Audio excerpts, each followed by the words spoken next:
In August 1914, President Woodrow Wilson asked Americans to remain neutral, in thought as well as in action. Yet while American soldiers remained at home, New York banks began constructing a financial bridge across the Atlantic. Through loans, bond sales, currency operations, and enormous purchasing agreements, Wall Street helped Britain and France obtain the weapons, food, fuel, and raw materials they needed to continue fighting. By 1917, American finance was no longer merely observing the war. It had become deeply invested in an Allied victory. 1. When Europe's financial system suddenly froze. When Austria-Hungary declared war on Serbia in July 1914, the first shockwaves did not come from the battlefields. They appeared inside banks, stock exchanges, and foreign exchange markets.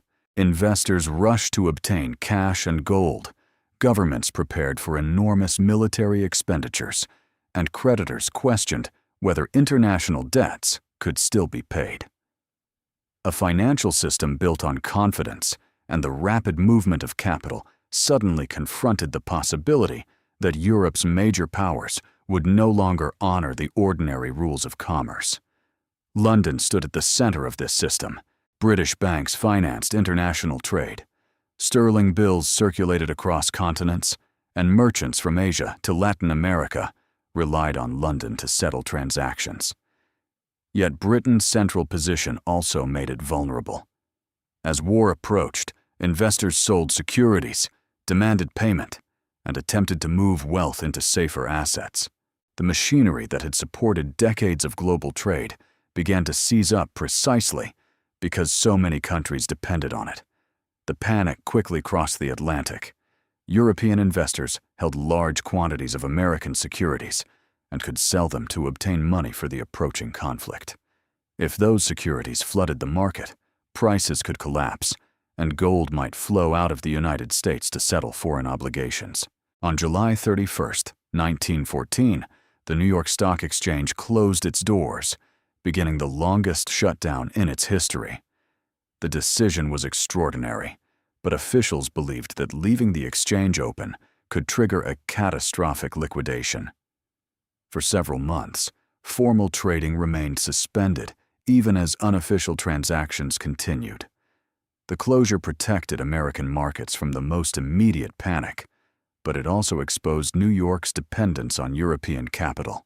Before the war, the United States was still a debtor nation, and American businesses frequently turned to London for investment and commercial credit.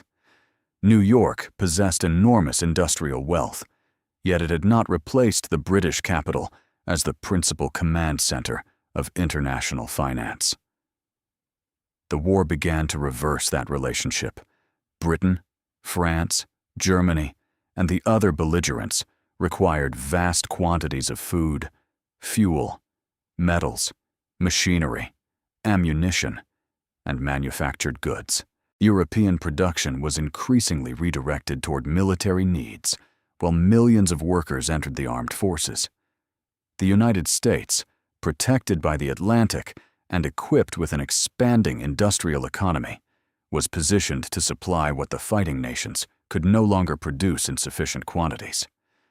Britain's naval power gave the Allies a decisive commercial advantage. German access to American markets became increasingly restricted, while British and French purchasing missions placed enormous orders with American companies. Those purchases required dollars, and dollars increasingly had to be obtained through American banks. New York therefore became more than a marketplace for domestic securities. It became the financial gateway through which the Allies acquired the resources necessary to sustain the war. The Federal Reserve System, which began operating in November 1914, also entered the story at a crucial moment. It had been created before the war to make American banking more stable and flexible, but the conflict gave the new institution an importance its architects could scarcely have anticipated. The United States now possessed a mechanism for coordinating reserves and responding to financial pressure, at the same time that Europe's established banking networks were being consumed by war. As Allied purchases expanded, Gold began flowing toward the United States rather than away from it. American exports generated trade surpluses, banks accumulated greater resources, and New York gained the capacity to extend credit on a scale that would once have required London's participation. American financial institutions were no longer merely intermediaries for European capital. They were becoming lenders to European governments and organizers of international transactions in their own right. New York did not replace London overnight, and sterling continued to play a central global role long after 1914. Nevertheless, the war altered the balance between the two cities with remarkable speed. A crisis that initially revealed American financial vulnerability ultimately accelerated the United States' transformation from a debtor dependent on European money into a creditor capable of financing European survival. The battlefield remained across the Atlantic, but the financial center of gravity had already begun moving westward. 2. Neutrality meets the business of war. When Woodrow Wilson declared American neutrality in August 1914, the policy appeared to offer the United States a position outside the European conflict. Neutrality, however, did not require the country to stop trading with nations at war. American businesses could legally sell food, raw materials, machinery, and even weapons to belligerent governments, provided that they accepted the risks of transporting those goods across contested seas.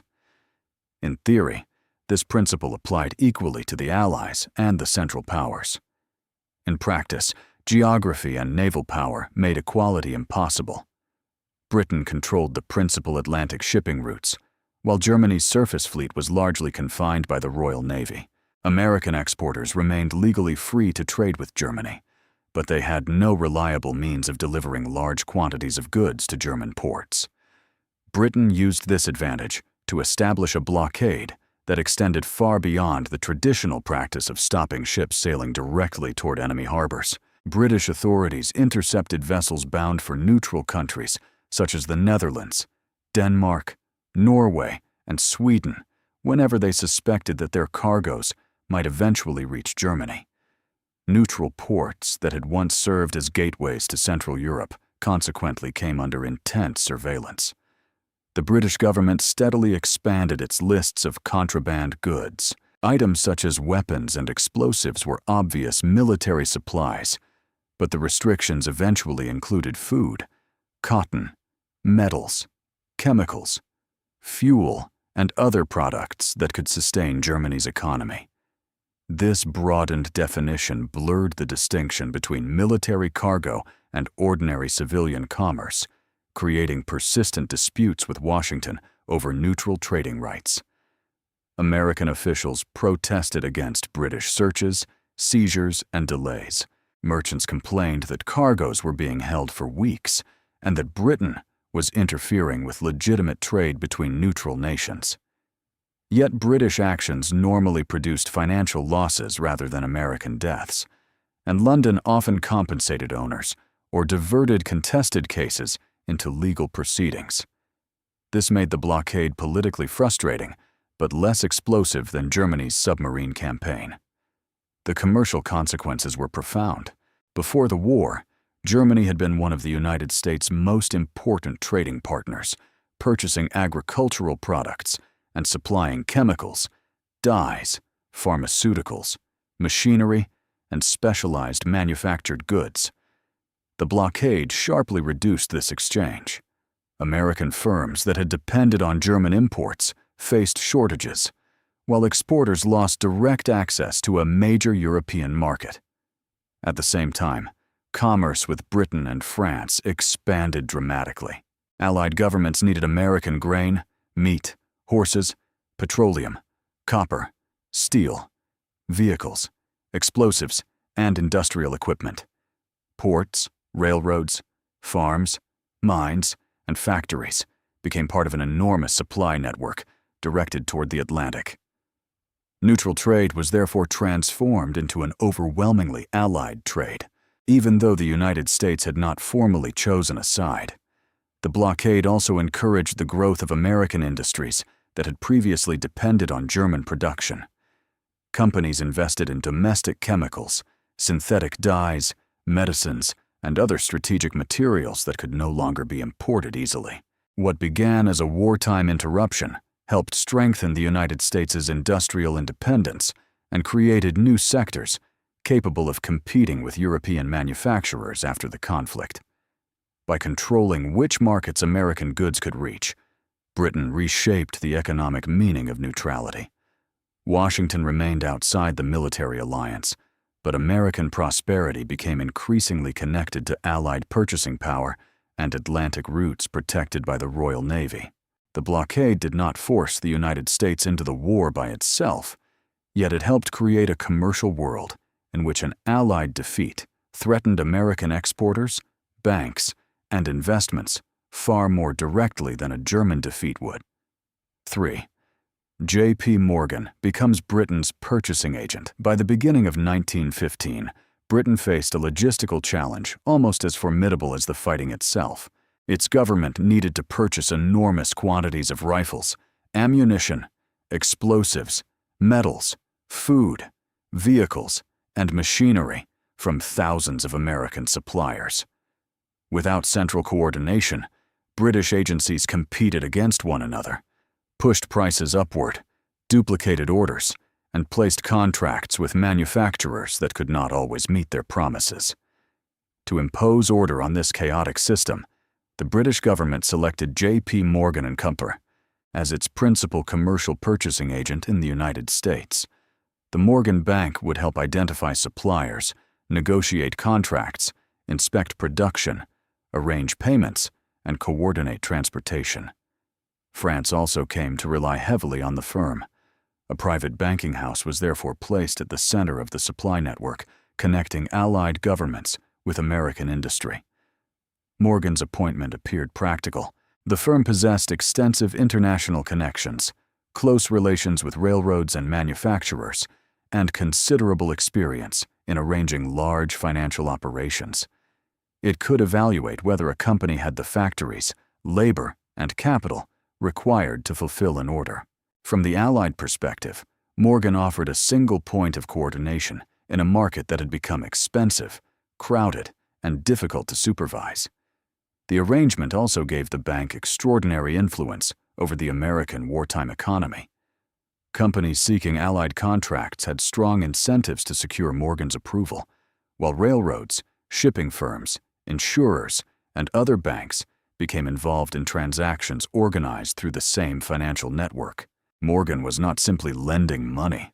It was helping determine where an enormous flow of foreign spending would be directed. Critics argued that this concentration of authority allowed one financial house to exercise powers resembling those of a government agency without being accountable to voters. The bank could connect foreign loans with industrial orders, recommend suppliers, and profit from commissions generated by the very commerce that Allied credit made possible.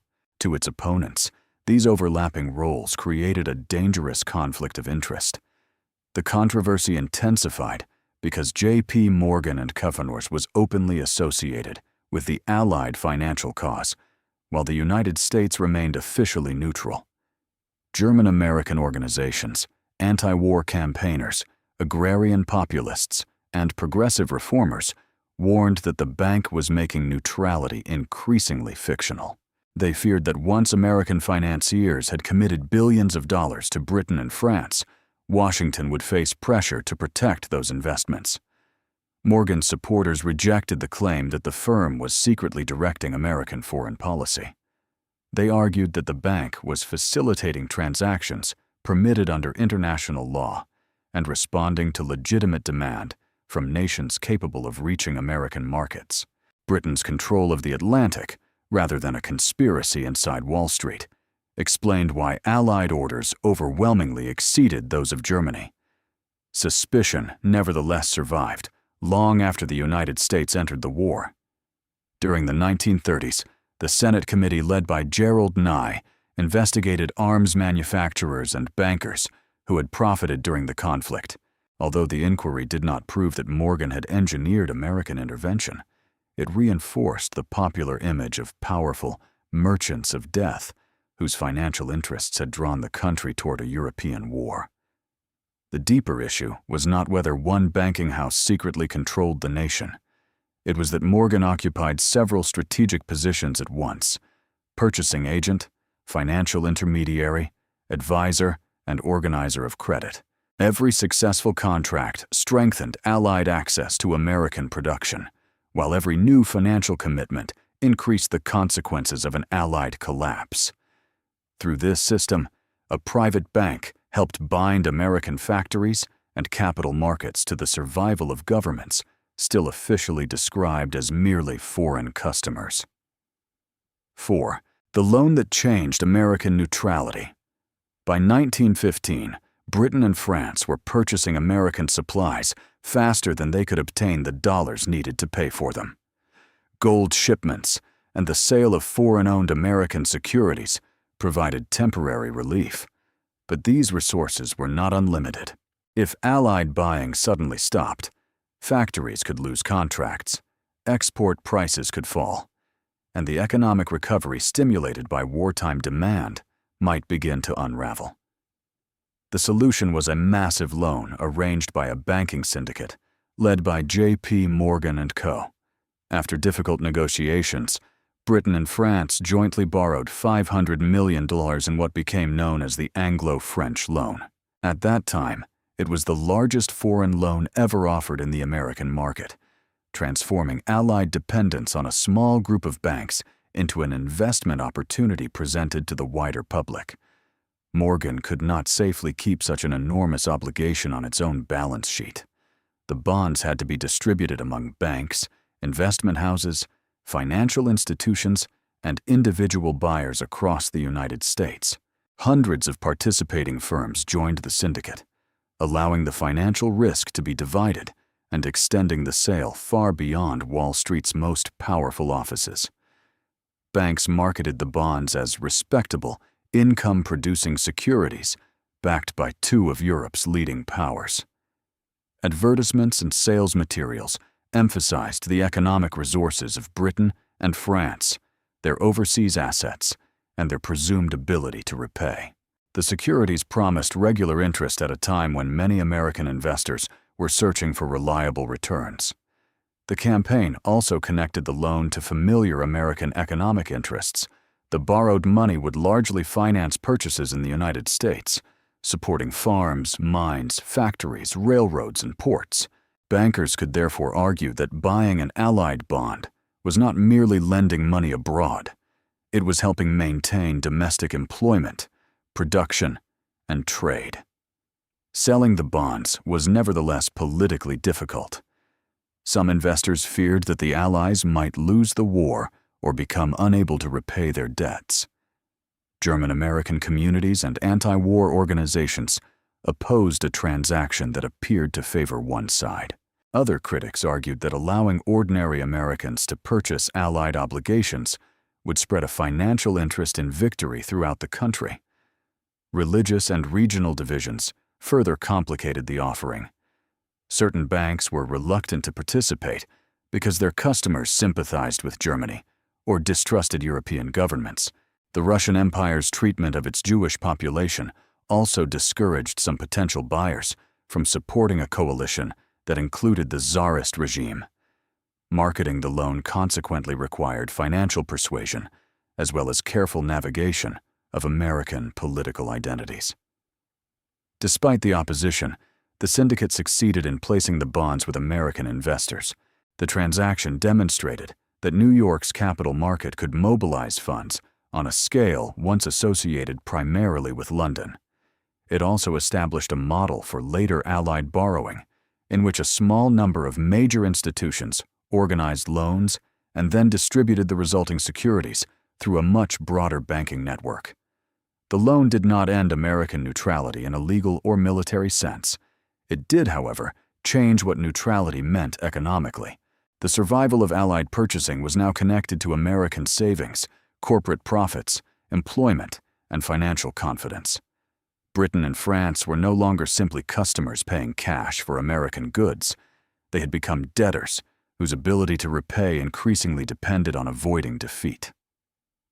5. From commercial opportunity to financial dependence. By 1916, the war had transformed a temporary export boom into a network of financial commitments extending across the United States. Allied governments needed credit to continue purchasing American products, while American businesses needed those purchases to keep new factories, expanded farms, and transportation systems operating at wartime capacity. What had begun as an opportunity to sell into a disrupted European market was becoming a relationship of mutual dependence. J.P. Morgan and Company remained at the center of this network because of its role in arranging loans and coordinating Allied purchases. Other major institutions, including National City Bank, First National Bank, and Guarantee Trust, participated in foreign lending, currency operations, and the distribution of securities. Smaller banks joined syndicates or sold Allied bonds to customers, spreading the financial exposure beyond a few offices in New York. The largest banks faced the most visible risks, but they were rarely lending only their own money. By distributing foreign bonds among insurance companies, trust companies, regional banks, corporations, and individual investors, Wall Street dispersed Allied debt throughout the American financial system. A British or French default could therefore produce losses far beyond the original underwriting institutions. Heavy industry was particularly exposed.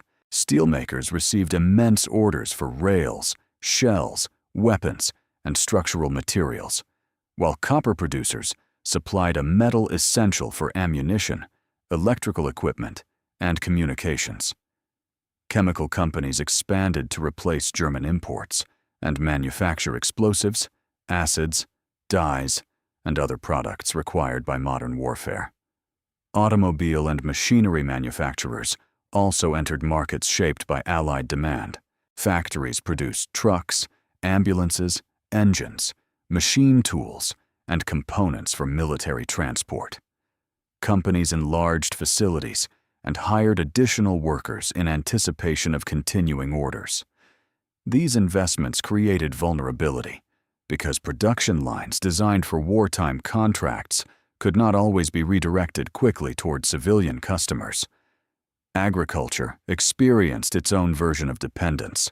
Britain and France required American wheat, meat, animal feed, horses, and other provisions to sustain both soldiers and civilian populations.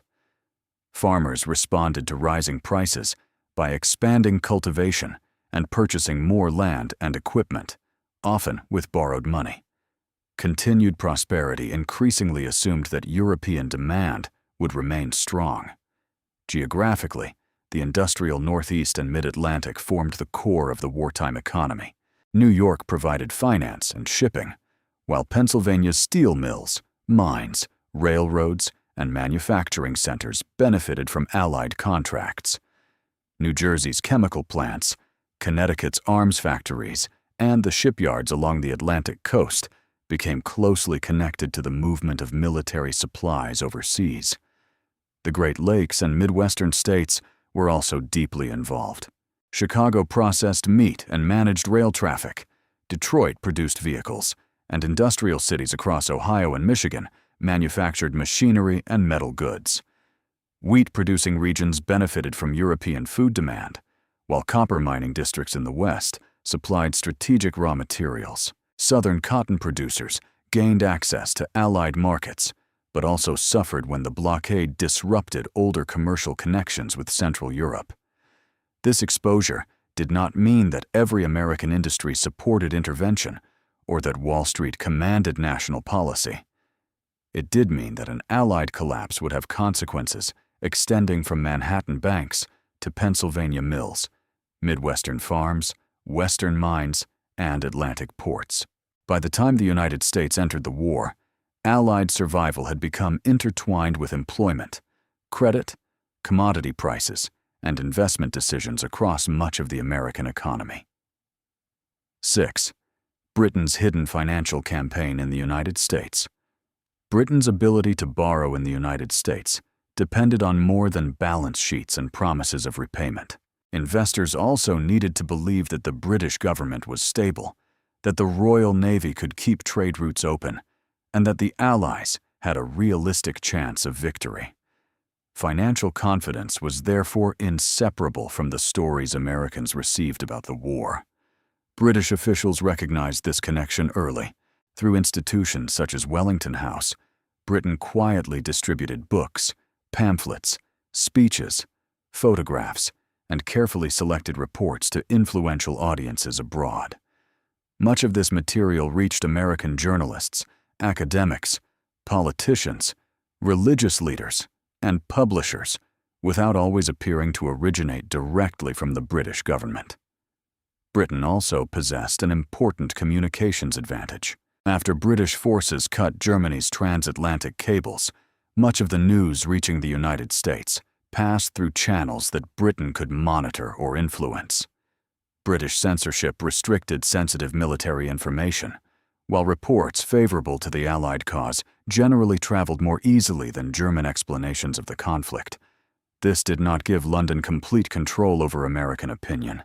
German diplomats, ethnic organizations, newspapers, pacifists, and anti-British groups continued to promote competing interpretations. Nevertheless, Britain could communicate with the United States in English, draw on long-established cultural connections, and present itself as the defender of international law against German militarism.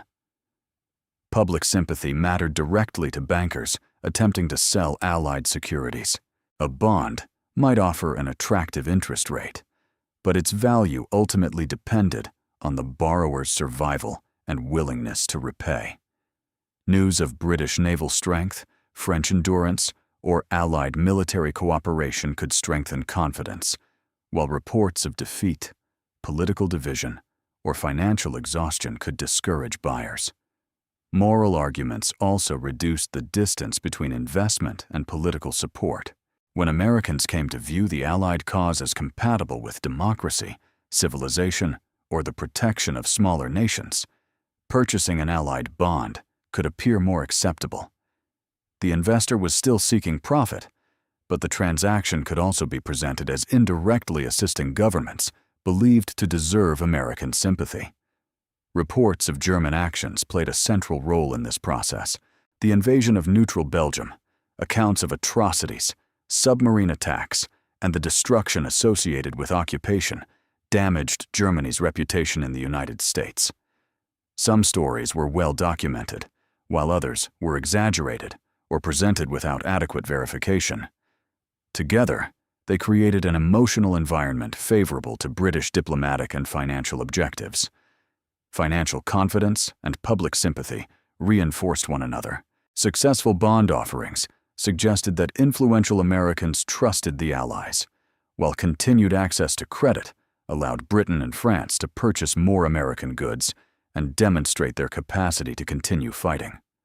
Economic participation then created new constituencies: bankers, manufacturers, workers, and exporters, with practical reasons to oppose an Allied collapse. Britain's campaign did not manufacture American intervention on its own, nor did every supporter of the Allies possess a financial interest in the war. Its significance lay in making Allied creditworthiness and Allied legitimacy appear connected.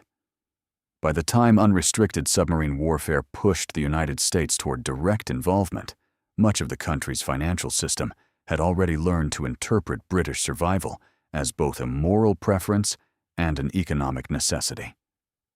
7. The breaking point of armed neutrality. By late 1916, Germany faced a strategic dilemma. Its armies remained powerful, but the conflict had become a prolonged war of economic endurance. Britain's blockade restricted German access to food, fertilizers, fuel, and raw materials, while British and French industries continued receiving supplies from the United States. German leaders increasingly concluded that they could not win without severing the Atlantic trade sustaining the Allies. Submarines appeared to offer a solution. Germany's U-boats could attack merchant shipping without first defeating the Royal Navy's surface fleet. Yet conventional maritime rules required submarines to stop vessels, inspect their cargoes, and protect passengers and crews before sinking them. Following these procedures exposed the fragile submarines to armed merchant ships and gave targeted vessels time to call for assistance. Unrestricted submarine warfare removed those limitations. U-boats would attack ships entering designated war zones without warning, including vessels belonging to neutral countries. The policy promised greater destruction, but it also risked killing American citizens and pushing the United States into the conflict. Germany had already seen that danger after the sinking of the Lusitania in 1915 and other attacks on passenger ships. In 1916, the German government temporarily moderated its campaign through the Sussex Pledge, promising not to sink passenger vessels without warning and to protect civilian lives under specified conditions. This reduced tensions with Washington, but it also limited the submarine fleet's effectiveness. Many German military commanders regarded the concession as an obstacle that allowed Britain to continue importing the resources it needed. The calculation changed as Germany's domestic conditions deteriorated and confidence in a decisive land victory faded. Admiral Henning von Holtzendorf and other naval planners argued that a concentrated submarine offensive could destroy merchant shipping faster than Britain could replace it. They predicted that shortages would force Britain to seek peace within months. German leaders understood that unrestricted warfare would probably bring the United States into the conflict. Their gamble was based on timing. Britain, they believed, could be defeated before America raised, trained, equipped, and transported a large army to Europe. The United States possessed immense economic potential, but in early 1917, its standing army remained comparatively small and unprepared for a continental war. The argument proved persuasive to Kaiser Wilhelm II and Germany's increasingly influential military leadership. On February 1, 1917, unrestricted submarine warfare resumed. Ships approaching Britain, France, Italy, and parts of the Mediterranean entered zones where German submarines could attack without following traditional warning procedures. President Wilson initially responded by breaking diplomatic relations with Germany. He then proposed a policy of armed neutrality, under which American merchant ships would carry weapons and continue sailing through the war zone. This attempted to defend American commerce without declaring war, but repeated submarine attacks demonstrated how difficult it had become to protect neutral rights while remaining outside the conflict. Germany's strategy achieved alarming early results, but it failed in its central calculation. Britain survived with the help of convoy systems, shipbuilding, rationing, and continued access to American resources. Instead of ending the war before the United States could intervene, unrestricted submarine warfare united financial interests, strategic concerns, and public anger inside America. The weapon intended to isolate Britain ultimately brought a new industrial power directly into the war against Germany. 8. Did Wall Street bring America into the war? The claim that Wall Street brought the United States into World War I contains an element of truth, but it becomes misleading when treated as a complete explanation. American banks, investors, exporters, and manufacturers had developed enormous interests in an Allied victory. Nevertheless, financial exposure operated alongside unrestricted submarine warfare, the Zimmermann telegram, disputes over neutral rights, strategic calculations, and President Woodrow Wilson's vision of the international order. Before 1914, London had been the principal financial center of the world. British banks financed international commerce, sterling served as the leading currency for global transactions, and Britain invested vast amounts of capital overseas. The United States possessed a rapidly expanding economy, but it remained dependent on European investment and owed more abroad than foreign borrowers owed to Americans. The war placed that system under extraordinary pressure. Britain needed to finance military operations, support its allies, purchase supplies abroad, and maintain the value of sterling. To obtain dollars, British authorities shipped gold to the United States, sold American securities accumulated during previous decades, and borrowed through New York banking houses. These transactions strengthened American balance sheets while weakening Britain's position as the world's dominant creditor. Gold accumulated in the United States, export revenues expanded, and New York banks gained experience organizing large international loans. American financiers were no longer primarily importing capital from Europe. They were beginning to determine which foreign governments and companies could gain access to American credit. The transformation accelerated after the United States entered the war in April 1917. Private lending was increasingly supplemented and overshadowed by direct loans from the federal government to Allied powers. Washington raised money through taxes and Liberty bonds, then extended billions of dollars in credit overseas. The American state assumed a financial role that had previously belonged largely to private banking syndicates. London did not suddenly become irrelevant. Its banks, commercial networks, insurance institutions, and currency remained influential across the British Empire and throughout international trade. Yet Britain emerged from the conflict burdened by debt, while the United States possessed greater gold reserves, expanded industrial capacity, and large claims against European governments. New York consequently became a central source of post-war Reconstruction finance. European countries and businesses increasingly sought American loans, and the dollar gained importance as an international reserve and trading currency. During the 1920s, American credit helped sustain European recovery, German reparations payments, and the broader system created after the war. This new power also produced new risks. International borrowers became dependent on continued access to American capital, while American banks and investors became exposed to political and economic instability abroad. The financial connections created during the war did not end with the armistice. They helped construct an interdependent system whose weaknesses became painfully visible during the Great Depression.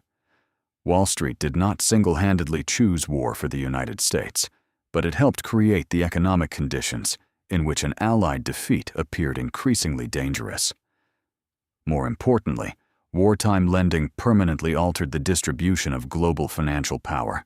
The United States entered the conflict as a nation still partly dependent on European capital and emerged as the creditor around which much of the post-war financial order would revolve.